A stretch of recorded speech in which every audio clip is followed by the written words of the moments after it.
fait la différence.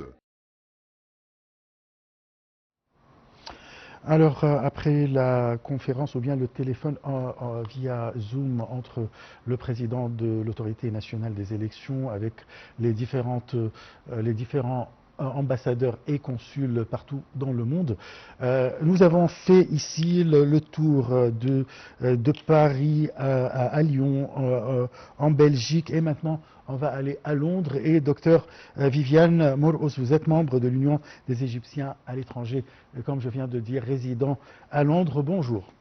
Oui, bonjour, Asaf. Bonjour. Alors, parlez-nous déjà des préparatifs de l'ambassade égyptienne à Londres avant et durant les élections. Bon, les préparatifs sont des préparatifs de routine, comme d'habitude, parce que l'ambassade ici, compte tenu du grand nombre d'Égyptiens à Londres, qui dépasse les 40 000, il y a des préparatifs assez importants vis-à-vis de la réception de la population et de l'assurance de la sécurité des polices et tout, et puis à l'intérieur de l'ambassade aussi.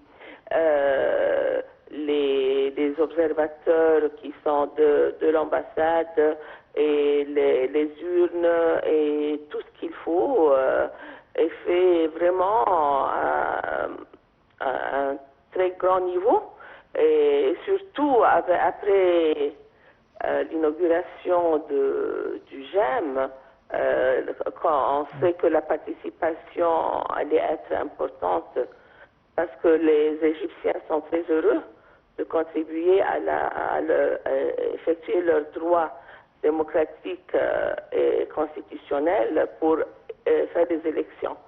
Alors, il y a tous les préparatifs nécessaires pour faire une élection assez transparente et efficace. L'afflux hier ou bien aujourd'hui, comment vous trouvez? Le samedi, c'est assez aussitôt, les gens commencent à venir, mais parce que c'est samedi aussi, la participation va être plus importante parce que c'est un jour de congé. Oui. Et malgré tout, il y a eu une bonne participation hier, parce que les gens viennent de partout. Parce que les élections, les Égyptiens ne sont pas concentrés surtout à Londres, ils sont un peu partout dans le pays. Alors, un jour, le samedi est plus facile pour eux pour bouger, pour venir faire les élections.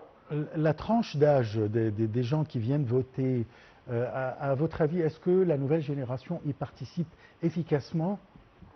Il y a pas mal de nouvelles générations, mais bien sûr, les plus vieux sont présents. Mais la nouvelle génération aussi commence à venir. Mais pas un grand taux que la vieillesse dépasse la jeunesse. Oui. Et surtout qu'ils ont école quand même, il faut dire. Hier, ils avaient école et en même temps, c'est le week-end, alors ils vont sortir. Pardon, je n'ai pas bien entendu?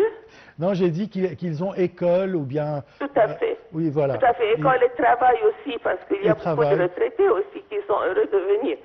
Mais il y a des gens qui travaillent et bon, comme c'est pas souvent facile de prendre des congés parce qu'il y a des gens qui travaillent aussi les samedis, la jeunesse travaille. Oui. Mais il y a beaucoup qui ont fait des grands efforts et peut-être aussi l'après-midi aussi, ça va être beaucoup plus important. Oui. Docteur Viviane, vous êtes égyptienne, bien sûr, et vous êtes, on vous connaît personnellement, vous êtes très patriotique et attaché au pays. Quelles sont vos aspirations du nouveau Parlement? Qu'est-ce que vous voulez qu'il exécute en premier? Bon, c'est important qu'il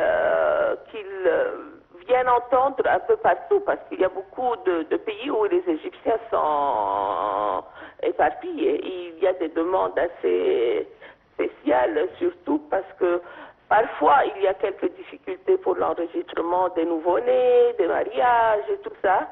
Il faut des facilités assez importantes. Il y a aussi pas mal de gens qui veulent et qui achètent, qui ont des des propriétés immobilières un peu en Égypte qui souhaiteront aussi acheter. Parfois, il y a c'est-à-dire être attentif à nos demandes, parce que on contribue beaucoup, on est heureux de contribuer au pays parce qu'on veut garder les liens au pays.